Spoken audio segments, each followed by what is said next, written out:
Sword of Coming, episode 179-180.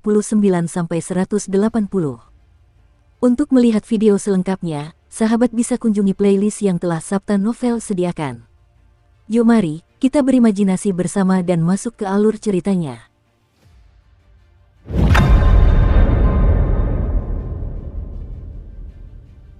Setelah menyaksikan gunung tertindas, Chen Pingan mulai berlari pulang dengan penuh semangat, tak peduli lagi dengan meditasi berjalan maupun berdiri.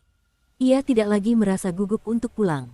Ia hanya fokus berlari ke kota kecil, dan kantong-kantong tanah yang memenuhi lebih dari separuh keranjang bambunya mulai bergoyang-goyang, berdesir keras mengikuti langkah kakinya yang berat dan gerakan bahunya. Anak laki-laki kecil berbaju biru dan anak perempuan berbaju merah muda berlari mengejarnya dengan riang. Anak laki-laki kecil itu melihat ke sekeliling. Nyatanya, kedua anak itu telah menyadari betapa melimpahnya energi spiritual di atmosfer setelah mendekati wilayah mata air naga Kekaisaran Li Agung. Atmosfer ini membuat mereka merasa nyaman. Anak laki-laki kecil berbaju biru yang sebenarnya adalah seekor ular air itu hampir tak kuasa menahan air liur yang menetes di dagunya saat ia memandang gunung tinggi di kejauhan. Mulutnya berair, seolah-olah ia sedang menatap meja yang penuh dengan hidangan lezat. Beberapa waktu lalu, bocah lelaki berbaju biru itu dengan santai berkomentar bahwa memakan awan dan embun berwarna-warni hanyalah bentuk budidaya paling rendah bagi naga banjir dan spesies serupa lainnya. Bercocok tanam dengan cara ini akan sangat lambat.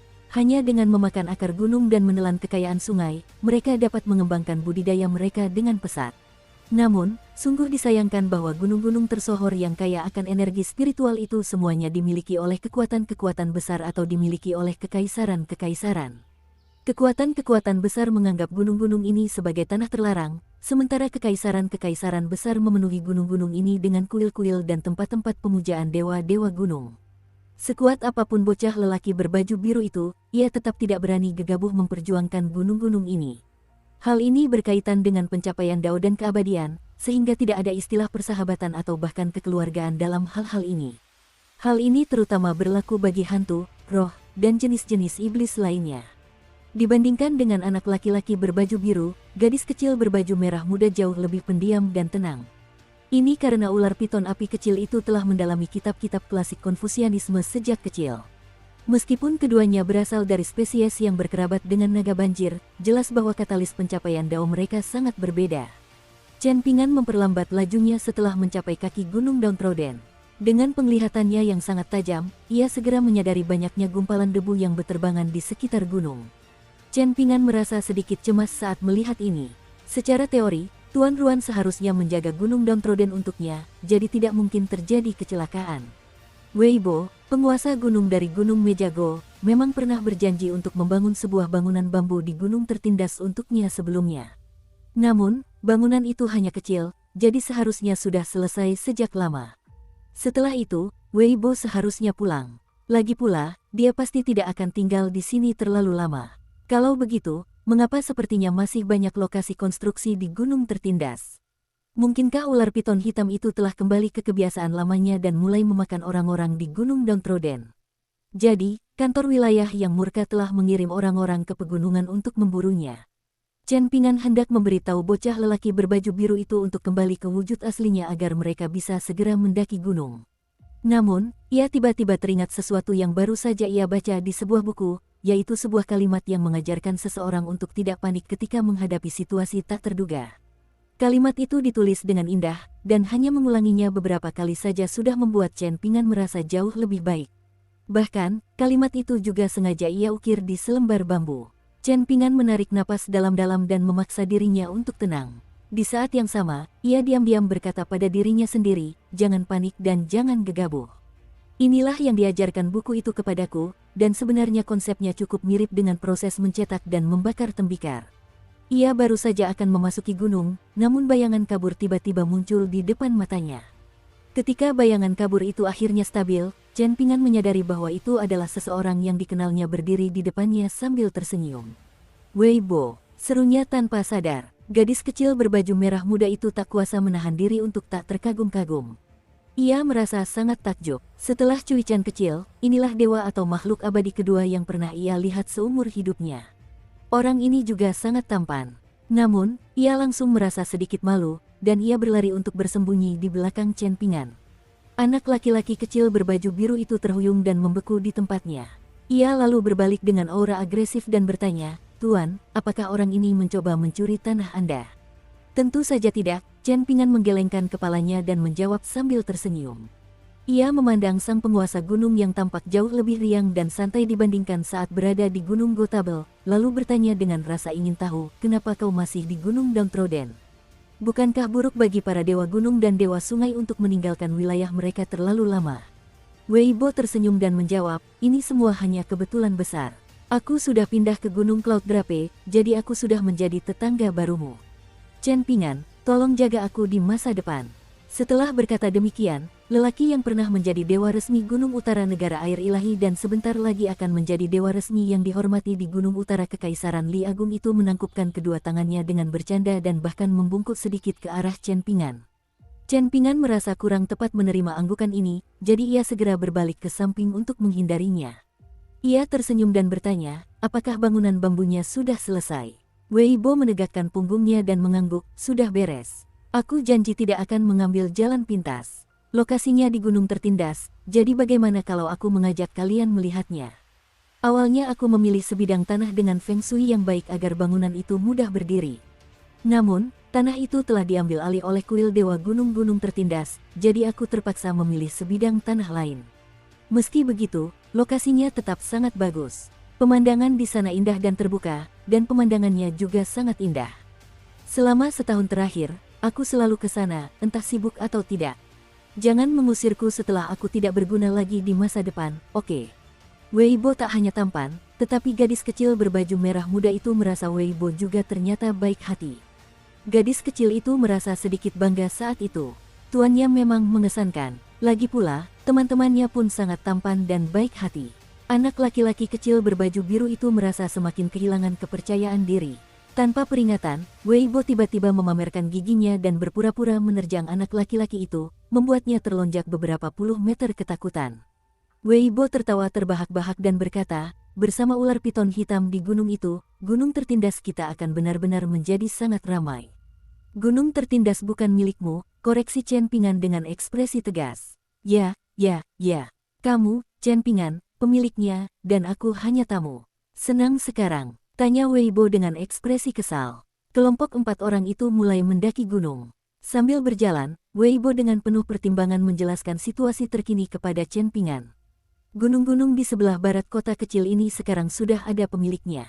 Pembangunan sedang berlangsung di sana-sini, dan semua orang sibuk mengembangkan gunung mereka. Selain mengaspal jalan setapak di pegunungan, mereka juga membangun paviliun dan berbagai bangunan lainnya. Pegunungan dengan kuil dewa gunung seperti Gunung Dongtroden bahkan lebih ramai. Kementerian Pekerjaan dari Kekaisaran Li Agung bertanggung jawab untuk mendanai proyek-proyek konstruksi ini, dan selain sekitar 10.000 tahanan dan pengungsi dari Kekaisaran Lu yang menyediakan tenaga kerja gratis, kantor prefektur dan kantor Kabupaten Dragon Spring County juga telah mempekerjakan banyak pekerja lokal untuk membantu pembangunan di pegunungan. Kelihatannya, mereka tidak akan berhenti sampai mereka menciptakan surga di bumi. Ini benar-benar pemborosan sumber daya dan tenaga kerja. Weibo menunjuk jalan tanah lebar di depan mereka dan melanjutkan, nantinya, jalan ini akan diaspal menggunakan lempengan batu yang diangkut dari luar. Bagaimanapun, kualitasnya pasti lebih baik daripada lempengan batu biru di Fortune Street dan Peachleaf Alley. "Aku tidak perlu membayarnya, kan?"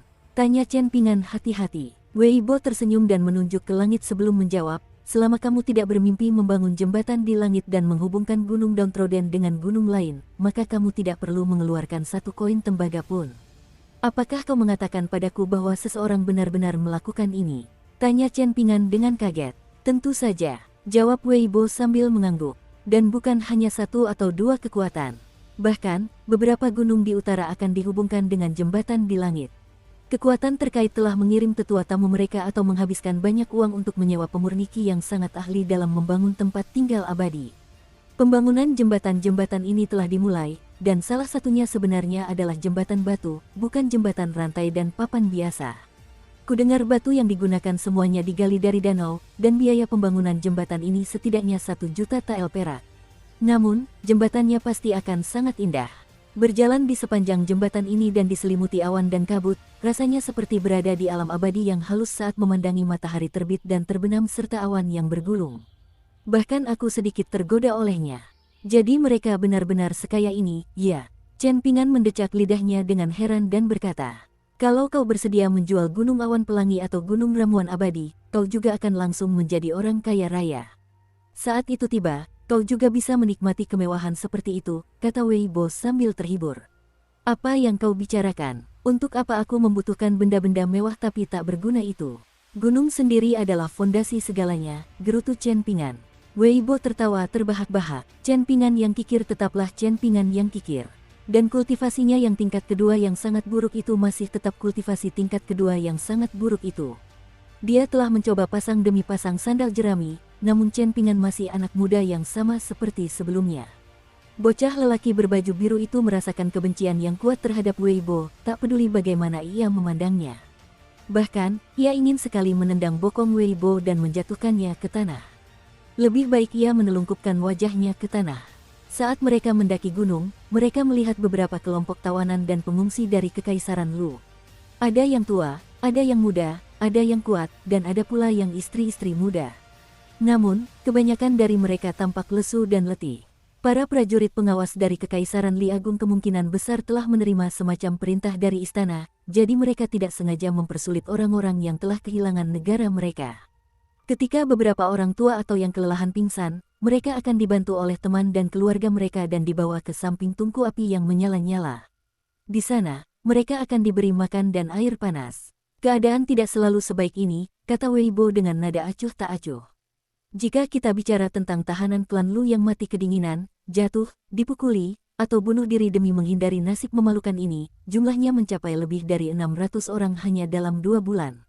Setelah itu, Wu Yuan, yang dipromosikan menjadi pengawas prefektur wilayah Mata Air Naga, mempertaruhkan jabatan resminya untuk menulis sebuah tugu peringatan bagi tahta. Baru setelah itu, jumlah kematian para tahanan dan pengungsi ini berkurang drastis. Pengawas prefektur, tanya Chen Pingan bingung. Wei Bo mengulurkan tangan dan menggambar lingkaran besar di udara. Dunia permata kecil memiliki wilayah yang luas dengan radius lebih dari 500 km, dan saat ini, banyak negara bagian dan prefektur tetangga berjuang mati-matian untuk menguasai pinggirannya. Mereka semua mencari bantuan dari teman dan sekutu untuk berbicara mewakili mereka di Istana Kekaisaran, dan ini memungkinkan beberapa dari mereka berhasil dan mendapatkan sebagian kecil dari pinggirannya. Meski begitu, Mata Air Naga tetap tidak akan dapat sepenuhnya mengendalikan wilayahnya jika hanya tetap menjadi sebuah kabupaten. Bahkan, keadaannya akan tetap cukup sulit bahkan jika menjadi sebuah prefektur. Chen Pingan mengangguk mengerti. Setelah bepergian ke negara Sui besar dan kembali, ia kini sangat menyadari ukuran berbagai negara, negara bagian, prefektur, dan kabupaten. Lagi pula, ia telah menjelajahi negeri-negeri ini secara pribadi dan merasakan sendiri ukuran-ukurannya. Ular piton hitam dari Gunung Mejago tidak menimbulkan masalah apapun setelah datang ke sini, kan? Tanyanya. Wei Bo menggelengkan kepala dan menjawab, ia telah berkultivasi dengan patuh di gunung tertindas selama ini. Ia tidak menyakiti siapapun. Bahkan jika ia berpapasan dengan orang lain saat ia keluar untuk minum air, orang-orang sudah terbiasa melihatnya. Bahkan, beberapa pemuda yang lebih berani sudah berani melemparinya dengan batu dari jauh. Namun, ular piton hitam itu juga mampu menahannya. Chen Pingan mengerutkan kening dan berkata, ini tidak benar. Aku perlu bicara dengan seseorang untuk menyelesaikan masalah ini. Wei Bo, tahukah kamu siapa yang bertanggung jawab atas masalah ini? Aku harus bicara dengan mereka tentang masalah ini, apapun hasilnya. Sangat tidak masuk akal melecehkan orang lain seperti ini. Bagaimana mereka bisa mengganggu orang lain? Itu jelas ular piton gunung yang baru saja mendapatkan kecerdasan. Wei Bo tak kuasa menahan tawa. Ia lalu menggoda, lagi pula, ular piton hitam itu kulitnya sangat tebal, jadi ia tidak akan merasakan sakit meskipun ditebas dengan pedang. Chen Pingan, tidak perlu ribut-ribut soal ini. Lagi pula, kalau tidak salah ingat, kau sepertinya tidak punya kesan yang baik tentang ular piton hitam ini sejak awal. Jadi kenapa kau tiba-tiba berpihak padanya segera setelah kembali ke gunung tertindas? Jika ular piton hitam itu berani menyerang yang lain terlebih dahulu, maka aku akan langsung meminta seseorang untuk membunuhnya setelah kembali ke gunung tertindas.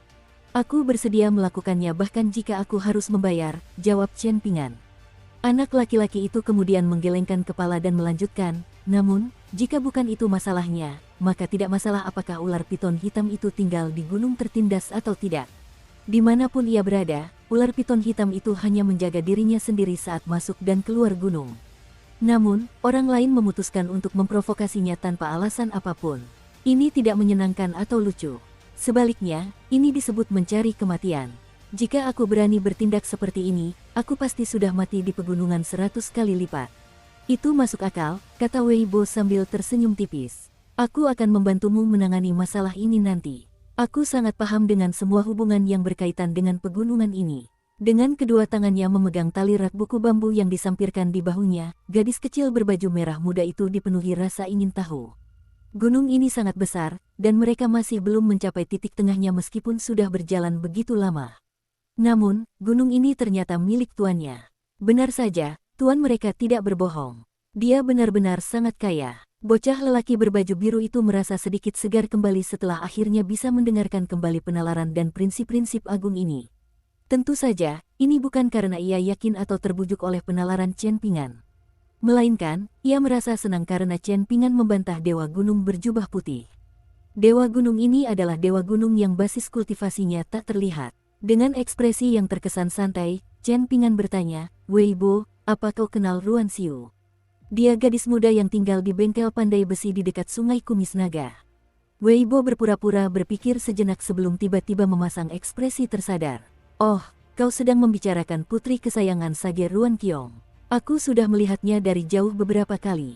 Saat ini, Kekaisaran Li Agung sedang mengerahkan upaya dan sumber daya terbesar di Gunung Keanggunan Ilahi, gunung milik mereka. Dia pergi beberapa kali untuk memeriksa perkembangan pembangunan, dan dia juga akan datang mengunjungi Gunung Kitab Suci yang dihargai dan Gunung Awan Pelangi setiap kali. Sebelum bangunan bambu itu selesai, dia juga pernah mengunjungi Gunung Tertindas. Dia menggenggam tangannya di belakang punggung, dan dia memperhatikan saya sibuk mengerjakan atap bangunan bambu begitu saja. Dia bahkan bertanya apakah ada yang bisa dia bantu, tetapi saya tidak mengizinkannya. Jadi dia hanya berdiri di sana dan memperhatikan cukup lama. Saya jadi merasa sedikit canggung. Akhirnya, dia diam-diam pergi entah kapan. Chen Pingan menoleh ke gadis kecil berbaju merah muda dan anak laki-laki berbaju biru, lalu menjelaskan sambil tersenyum, Ruan Xiu adalah teman baikku. Aku punya 2 toko di kota kecil ini, dan keduanya sedang dirawat olehnya. Kalau kalian berdua bertemu dengannya, jangan lupa panggil dia Kakak Ruan. Gadis kecil berbaju merah muda itu segera mengangguk dan menjawab, oke. Namun, bocah lelaki berbaju biru itu agak enggan, dan ia bergumam, aku sudah cukup tua untuk menjadi leluhurnya, jadi kenapa aku harus memanggilnya kakak? Aku kehilangan 18 generasi senioritas dengan percuma. Chen Pingan meliriknya tanpa ekspresi, dan bocah lelaki berbaju biru itu langsung memukul dadanya dengan kedua tangan seolah sedang menabuk genderang. Suaranya dipenuhi semangat yang lurus saat ia berseru, karena guru sudah bicara, aku bahkan boleh memanggilnya ibu kalau kau mau. Chen Pingan terhibur dengan hal ini, dan ia memutuskan untuk melawan sifat kikirnya dengan cara yang jarang terjadi. Berbicara seperti orang kaya, ia berjanji, aku akan memberi kalian berdua kerikil empedu ular tambahan saat kita kembali. Gadis kecil berbaju merah muda itu melompat-lompat kegirangan. Guru, bolehkah aku mendapat kerikil empedu ular lagi jika aku memanggilnya istri guru? Tanya anak kecil berbaju biru itu dengan linglung. Chen Pingan mencubit dahinya dan menjawab, aku tidak akan menghentikan Ruan Xiu jika dia ingin memukulmu sampai mati saat itu. Anak laki-laki berbaju biru itu terkejut, dan tiba-tiba teringat bahwa Weibo baru saja menyebut Ruan Xiu sebagai putri kesayangan Sage Ruan Qiong. Mengenai temperamen Ruan Qiong dari Gunung Bela Diri Sejati, semua orang di Sungai Kekaisaran Negara Pengadilan Kuning pernah mendengarnya. Dia benar-benar orang yang mendominasi dan tidak masuk akal. Lagi pula, sejak kapan ada seorang Sage yang akan menyeret orang lain ke wilayahnya untuk membunuh mereka? Anak laki-laki berbaju biru itu langsung terkekeh datar dan berkata, aku pasti akan bersikap sopan dan hormat kepada kakak Ruan. Bahkan, aku akan membantu Tuan mengawasi gadis bodoh itu dan mencegahnya salah bicara dan membuat kakak Ruan marah. Dengan begitu, aku bisa mencegah kita menghadapi bahaya maut dan mencegah Tuan menghadapi situasi yang sulit. Chen Pingan berusaha sekuat tenaga menahan senyum. Ia sengaja tidak memberitahu mereka tentang sifat lembut Ruan Xiu, dan malah memasang ekspresi tegas sambil mengangguk, Mehaem, ingatlah untuk bersikap sopan saat kalian bertemu dengannya. Setelah menyusuri jalan tanah yang berkelok-kelok selama beberapa saat, Weibo akhirnya membawa mereka ke sebuah jalan kecil yang dilapisi lempengan batu.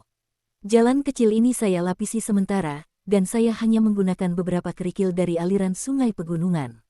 Chen Pingan, kamu bisa menggantinya nanti kalau mau, kata Weibo dengan nada merendahkan diri. Sambil berjalan di sepanjang jalan batu yang kokoh dan rapi, Chen Pingan tersenyum dan menjawab, tidak perlu. Ini sudah sangat bagus. Visi mereka terbuka, dan mereka melihat sebuah bangunan bambu 2 lantai di depan mereka. Warnanya hijau subur, dan tampak sangat indah dan unik. Yang terpenting, bangunan bambu itu berlatar belakang pegunungan dan sungai yang indah. Ada beberapa kursi bambu yang cantik dan mungil di lantai bawah bangunan bambu tersebut, dan semuanya memiliki bantal kecil dan lembut yang terbuat dari jerami. Tatapan Chen Pingan kosong, dan rahangnya ternganga karena terkejut. Ia terpaku karena terkejut. Ketika Weibo berjanji akan membangun sebuah bangunan bambu untuknya, Chen Pingan awalnya merasa itu akan sangat bagus jika bangunan itu tidak bengkok dan goyang. Dia tidak membayangkan kalau itu akan begitu indah. Chen Pingan tersadar dan bertanya dengan lembut, gedung ini milikku. Tentu saja, jawab Weibo sambil tersenyum. Chen Pingan menangkupkan tinjunya dan berkata, Weibo, anggaplah gunung tertindas sebagai separuh rumahmu di masa depan. Kau bebas tinggal di sini kapanpun kau mau. Weibo tersenyum dan berkata, oh, kau berubah pikiran begitu cepat. Bukankah kau baru saja mengatakan bahwa Dongtroden Mountain bukan milik kita? Weibo, kau adalah penguasa Gunung Agung Gunung Mejago, jadi bukankah terlalu rendah dirimu untuk merendahkan dirimu ke levelku? Jawab Chen Pingan sambil terkekeh. Weibo tertawa terbahak-bahak. Ia menunjuk anak laki-laki itu sebentar dan berkomentar, jadi, kau memang sedikit berubah. Kelihatannya, perjalanan panjangmu untuk mencari ilmu itu tidak sia-sia. Setelah itu, Weibo menatap anak laki-laki dan 2 anak kecil yang berlari ke lantai 2 gedung bambu, lalu bersandar di pagar balkon dan memandang ke kejauhan. Dukung terus channel YouTube Sabta Novel. Melihat kepala anak laki-laki itu yang sedikit lebih tinggi daripada kepala kedua anak itu dari tempat Weibo berdiri, sang penguasa Gunung Mejago merasa kepala-kepala itu tampak seperti sebuah gunung kecil. Guru, pemandangan di sini sungguh menakjubkan. Bisakah kita tinggal di sini lagi nanti? Tentu saja kamu bisa. Guru, kenapa tidak Anda berikan saja gedung ini kepadaku? Aku bisa memberikan 1 kerikil empedu ular biasa. Bagaimana pendapatmu? Tidak, seakan terinfeksi oleh suasana gembira, Weibo, yang bukan lagi penguasa gunung Gotable Mountain, turut menoleh menatap gunung-gunung dan sungai-sungai di kejauhan, dengan senyum tipis di wajahnya. Berinteraksi dengan orang-orang bangsawan ibarat memasuki ruangan yang penuh dengan bunga iris dan anggrek, seiring berjalannya waktu, seseorang secara alami akan menyerap aromanya. Catatan, sebuah pepatah dari Konfusius. Kita lanjut ke alur ceritanya. Chen Pingan menuntun anak laki-laki dan perempuan kecil itu menuruni gunung menuju kota kecil.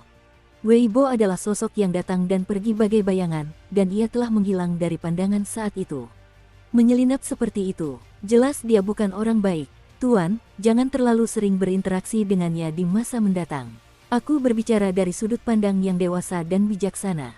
Anak laki-laki kecil berbaju biru itu memperingatkan dengan suara pelan. Chen Pingan mengabaikannya. Setelah menuntun kedua anak itu melewati jalan setapak pegunungan yang familiar, mereka akhirnya tiba di sisi barat kota kecil itu, tempat mereka bisa melihat rumah-rumah di kejauhan. Chen Pingan mendesah pelan. Saat itu, mereka sudah mendaki gunung permata sejati yang biasa saja. Di sana, Chen Pingan memandangi kampung halamannya dan dengan kasar menunjukkan berbagai tempat kepada kedua anak di sampingnya. Misalnya, gang vas tanah liat tempat rumah leluhurnya berada, sekolah swasta tempat Tuan Ki mengajar, gang menunggang naga tempat kedua tokonya berada, gang keberuntungan dan gang daun persik tempat ia mengirim surat terbanyak, bengkel pandai besi di luar kota kecil, makam abadi di sebelah timur, gunung porselen di utara, dan seterusnya. Satu-satunya tempat yang tidak diperkenalkan Chen Pingan adalah jembatan batu yang telah kembali ke penampilan aslinya. Ia hanya meliriknya sekilas ketika melihat bengkel pandai besi, dan bukan saja ia tidak memperkenalkannya, tetapi tatapannya juga tidak tertuju padanya. Dia secara pribadi telah menyaksikan dan mengalami berbagai bahaya serta absurditas dunia luar, jadi dia sadar betul bahwa dia perlu berhati-hati semampunya. Anak lelaki berbaju biru itu melangkah maju dan bertanya, Guru, apakah kita akan pergi ke Gang Naga untuk mengunjungi toko Burklover dan toko kue terlebih dahulu? Kita akan pergi ke makam orang tuaku terlebih dahulu, jawab Chen Pingan lembut.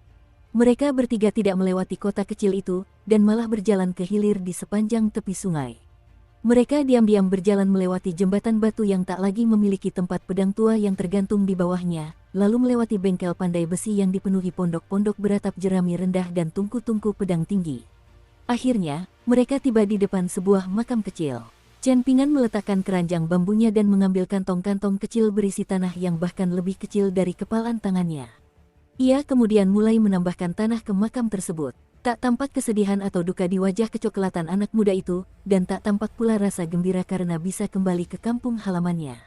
Setelah mendaki gunung, berlayar menyeberangi sungai, dan menempuh jarak puluhan ribu kilometer, hal pertama yang dilakukan anak muda itu setelah pulang ke rumah adalah diam-diam membuka kantung-kantung tersebut dan menambahkan tanah ke makam orang tuanya. Chen Ping'an dan kedua anaknya menuruni gunung dan memasuki kota kecil itu. Setelah melihat keindahan gunung Dongtroden yang megah dan megah serta bangunan bambunya, bocah lelaki berbaju biru itu merasa bahwa beradaptasi dengan adat istiadat setempat bukanlah ide yang buruk. Di saat yang sama, kerinduan dan rasa nostalgianya terhadap kampung halamannya pun sedikit demi sedikit memudar. Senyum cerah tersungging di wajahnya saat ia bertanya, "Tuan, kita mau ke mana selanjutnya?" "Ke rumah Anda di Clay Eli." "Tuan, bagaimana kalau kita beli seluruh Clay Eli?" "Tak masalah kalau Tuan sedang kekurangan uang. Saya juga punya uang. Saya tidak berani bilang saya punya banyak uang, tapi kalau saya nilai harta saya dalam bentuk emas dan perak, jumlahnya pasti cukup besar. Tuan, Anda bisa pakai kerikil empedu ular untuk berdagang dengan saya. Yang biasa saja sudah cukup." Chen Ping'an tersenyum dan menjawab, "Apa gunanya membeli Clay Eli? Itu buang-buang uang saja." Bocah lelaki berbaju biru itu agak enggan menerima kekalahan. Namun, ia tak berani membantah Chen Ping'an. Bagaimanapun, ia merasa perhitungan dan rencana Chen Ping'an sangat mendalam dan cerdik. Bukankah ia melakukan semua ini untuk mendapatkan kerikil empedu ular tambahan? Gadis kecil berbaju merah muda itu merasa sedikit senang ketika melihat anak laki-laki berbaju biru itu terdiam. Ia juga punya perhitungan dan rencananya sendiri. Sesampainya di Clay Eli, ia berpikir untuk membantu tuannya merapikan rumah dan membuatnya bersih dan segar. Sesampainya di tepi sungai yang kemudian menjadi Sungai Kumis Naga, Chen Ping'an menceritakan beberapa kisah yang berkaitan dengan sungai tersebut kepada kedua anak itu. Anak laki-laki berbaju biru itu tampak linglung mendengarkan cerita-cerita tersebut.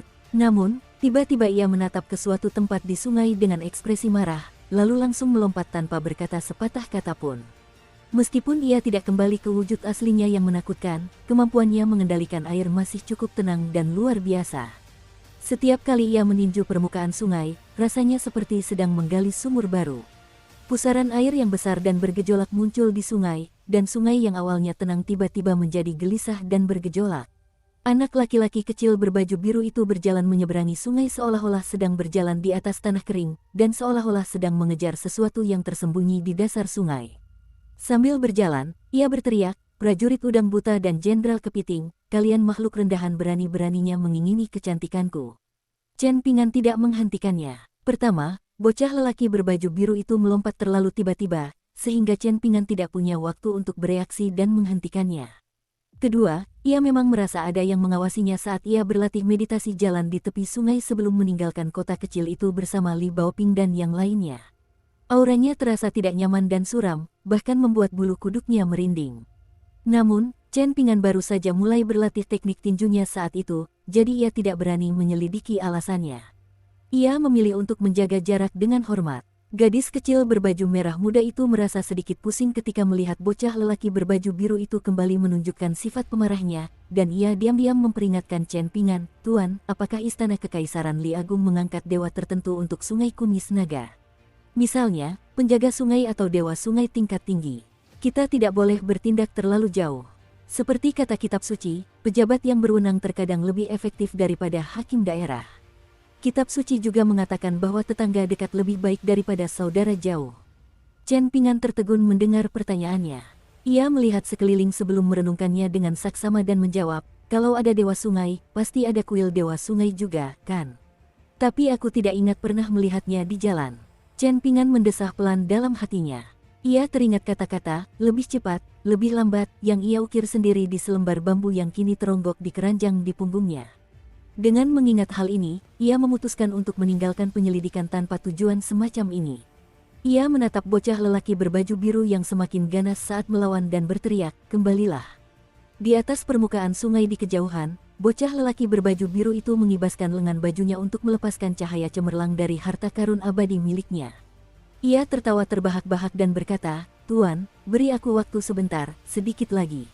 Aku hampir menangkap belut kecil yang licin ini. Berusaha melawanku di air. Betapa, oh, jadi, Tuan juga punya beberapa harta karun." Harta karun abadi ini terlihat cukup bagus. Namun, sayang sekali aku memiliki fisik yang secara alami tak terkalahkan dalam pertempuran di dalam atau di sekitar air. Wanita bau, kemampuanmu terlalu lemah. Wahaha, setelah aku menangkapmu, aku akan melemparkanmu ke tempat tidur tuan dan menjamin diriku mendapatkan kerikil empedu ular tambahan. Bocah lelaki berbaju biru itu beradu pukulan demi pukulan dengan entitas yin di sungai. Keduanya melepaskan kekuatan harta abadi mereka, menyebabkan kilatan cahaya cemerlang menari-nari di atas sungai kumis naga. Tentu saja, ini terutama karena bocah lelaki berbaju biru itu ingin mempermainkan lawannya. Kalau tidak, dengan fisiknya yang kuat dan kultivasinya yang mengesankan, ia seharusnya bisa melukai lawannya dengan parah bahkan jika ia tidak berubah wujud. Setelah beberapa saat, bocah lelaki berbaju biru itu berbalik dan berlari kecil kembali ke Chen Pingan sambil membawa seikat besar, rambut hitam di tangannya. Ketika ia kembali ke bank tempat Chen Pingan dan gadis kecil berbaju merah muda berdiri, anak laki-laki berbaju biru itu melepaskan rambutnya dan berkata dengan ekspresi puas, "Tuan, wanita itu cukup cantik dan bokongnya juga sangat montok dan bulat. Bahkan, bokongnya 2 kali lebih besar dari gadis bodoh ini. Bagaimana kalau Tuan menjadikannya pelayan?" Gadis kecil berpakaian merah muda itu menjadi merah padam karena malu dan marah. Sebuah kepala dan leher pucat mengapung ke permukaan sungai di samping kaki anak laki-laki itu. Ia adalah Dewa Yin perempuan dengan penampilan rupawan dan raut wajah yang memelas. Rambut hitam legamnya tergerai di permukaan sungai, bergelombang ke atas dan ke bawah, serta mengalir maju mundur mengikuti derasnya aliran air. Ia melihat Chen Pingan, dan ia merasa anak laki-laki itu tampak sedikit lebih tinggi. Namun, ia masih tampak miskin seperti biasanya. Namun, seolah kabut tipis mengepul dari makam leluhurnya. Catatan ini merujuk pada seseorang yang sedang mengalami keberuntungan besar, karena kabut yang naik dari bumi dapat dianggap sebagai tanda kehidupan dan vitalitas. Namun, seringkali diucapkan dengan nada mengejek. Kita lanjut ke alur ceritanya. Ia justru mendapatkan seorang antek yang kuat dalam diri anak laki-laki itu. Tatapan mata wanita itu gelap dan muram, dan ia segera menyingkirkan pikirannya yang rumit. Ia menundukkan kepala dan terisak, "Aku adalah Dewi Sungai yang baru diangkat dari Sungai Kumis Naga. Jadi menurut aturan, aku harus berkeliling dan memeriksa semua orang di sekitar sungai. Ini adalah tanggung jawabku, jadi mohon maafkan aku jika aku secara tidak sengaja menyinggungmu. Mohon jangan tersinggung dengan tindakanku." Chen Pingan menyuruh anak laki-laki kecil berbaju biru itu untuk segera meninggalkan sungai. Ia lalu menangkupkan tinjunya ke arah Dewi Sungai yang tak dikenalnya dan berkata meminta maaf, "Bukan, kamilah yang menyinggungmu, Dewi Sungai. Aku Chen Pingan, dan aku penduduk asli Kabupaten Mata Air Naga. Bolehkah aku bertanya dari mana asalmu, Dewi Sungai?" Tatapan aneh melintas di mata sang Dewi Sungai. Namun, ia segera menjawab dengan suara malu-malu, "Karena aku telah menjadi Dewa Sungai, aku harus memutuskan masa lalu fanaku." Ini mirip dengan bagaimana biksu Buddha tidak menyebutkan nama mereka dan bagaimana pendeta Tao tidak membicarakan usia mereka. Jadi, tolong jangan tanya tentang masa laluku, Tuan Muda. Bagaimanapun, aku bukan hanya tidak berniat menyakiti orang lain, tetapi aku bahkan akan melindungi kekayaan Sungai Kumis Naga. Anak laki-laki berbaju biru itu murka mendengar ini, dan ia meraung, "Tuan memberimu muka, tapi kau malah menolak kebaikannya. Apa kau mengganggu tuanku karena dia terlalu baik?" Chen Pingan mengulurkan tangan untuk meletakkan tangannya di kepala anak laki-laki itu, mencegahnya kembali ke sungai untuk bertarung dengan Dewi Sungai resmi. Ia kemudian tersenyum kepada wanita itu dan berkata sambil mengangguk, "Terima kasih atas kerja kerasmu, Dewi Sungai." Dewi Sungai buru-buru melambaikan tangannya yang seputih dan sehalus jarahan teratai putih dan berkata, "Aku tak berani menerima rasa terima kasihmu. Kita berkenalan karena pertengkaran, tapi Tuan Muda Chen tak perlu meminta maaf atau berterima kasih kepadaku. Jika kau butuh bantuan di kemudian hari, kau bisa mengirim seseorang ke sungai untuk memberi tahuku. Aku pasti akan melakukan apapun untuk membantumu." Chen Pingan tidak melanjutkan percakapan canggung ini dengan Dewi Sungai lebih lama lagi. Ini bukan keahliannya, dan ia juga merasa sangat tidak nyaman karena Dewi Sungai terus memanggilnya Tuan Muda Chen. Ia segera pergi bersama kedua anaknya, dan tak lama kemudian mereka tiba di dekat bengkel pandai besi di tepi sungai. Chen Pingan sedikit ragu, dan ia tidak tahu apakah ia harus menyapa Sage Ruan Kiong dan putrinya Ruan Xiu atau langsung kembali ke Gang Fas Tanah Liat terlebih dahulu.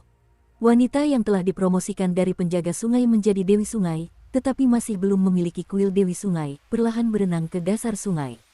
Tatapannya tajam, dan wajahnya juga dipenuhi amarah. Ia menghentakkan kaki dan membunuh seekor kura-kura tua di tanah yang basah.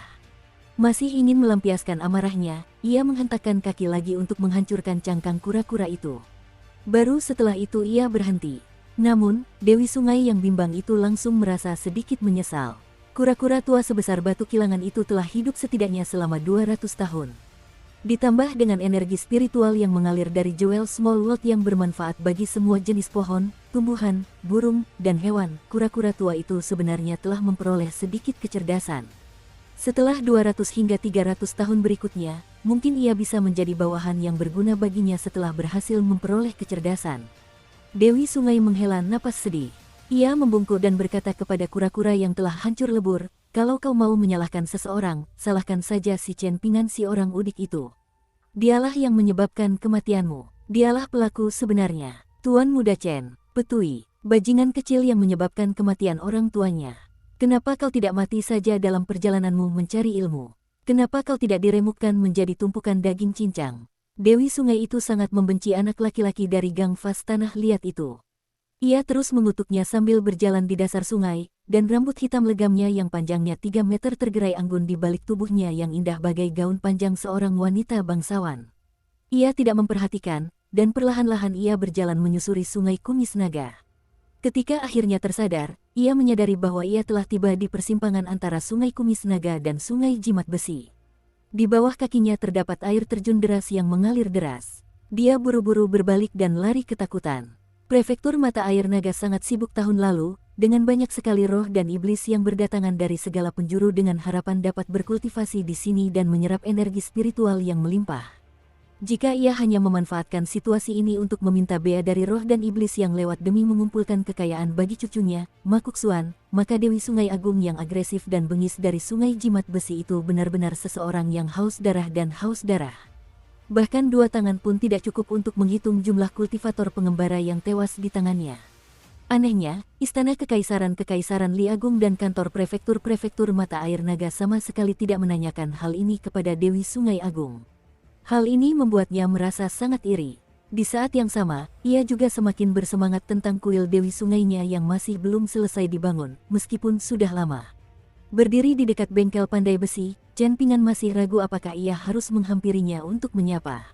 Namun, ia tiba-tiba melihat seorang gadis muda berpakaian hijau muncul di dekat jembatan batu di kejauhan.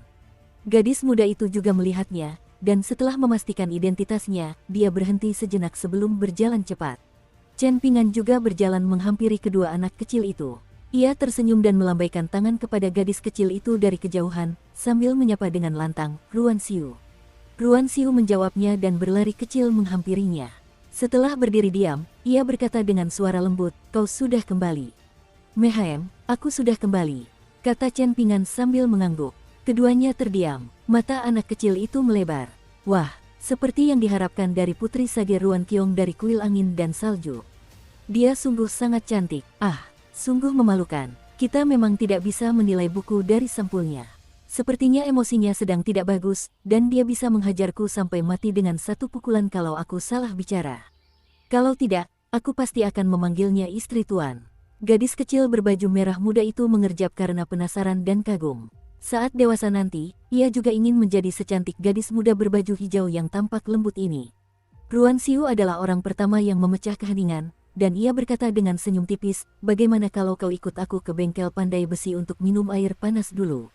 Setelah itu, aku bisa membantumu membawa barang-barang yang kau tinggalkan di sini kembali ke gang Fas Tanah Liat." Chen Pingan menjawab dengan anggukan.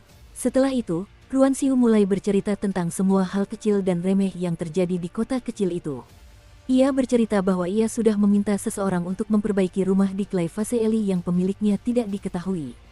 Ia juga bercerita bahwa bisnis di toko Burklover dan toko kue sedang tidak berjalan lancar. Saat menceritakan hal ini, wajahnya sedikit menunjukkan rasa bersalah dan malu. Saat Chen Pingan pergi, ia juga memutuskan untuk membawa kandang ayam dan anak ayam dari rumah tetangganya ke bengkel pandai besi. Namun, 2 ekor ayam telah dimakan kucing liar karena ia kurang hati-hati. Ruan Xiu tampak semakin sedih ketika mengatakan hal ini. Chen Pingan merasa geli, dan ia segera menghiburnya serta menyuruhnya untuk tidak mengkhawatirkan hal-hal sepele ini. Bahkan, mereka bisa menyembelih ayam tua besok untuk membuat semur ayam. Kemampuan memasaknya telah meningkat pesat, jadi semurnya pasti lezat.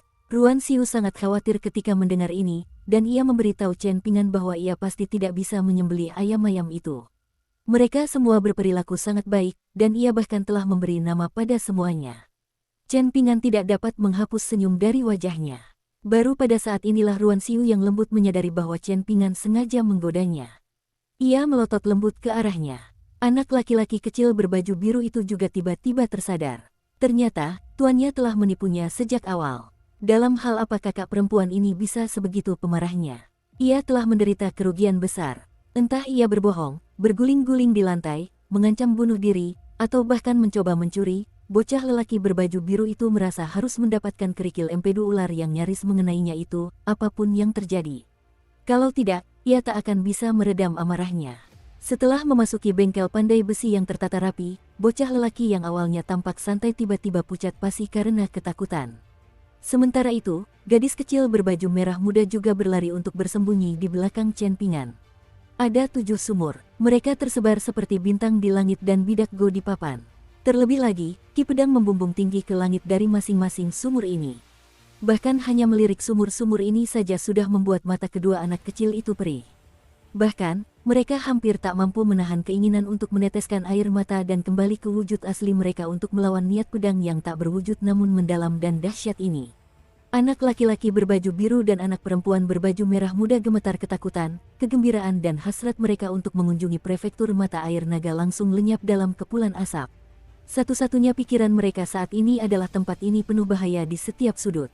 Tempat ini bagaikan kolam guntur di bumi, yang paling cocok untuk menekan kerabat naga banjir seperti mereka. Chen Pingan mempersilakan mereka berdua duduk di kursi bambu di depan sebuah pondok beratap jerami, sementara ia pergi bersama Ruan Xiu untuk mengambil beberapa barang dari rumah lumpur terdekat.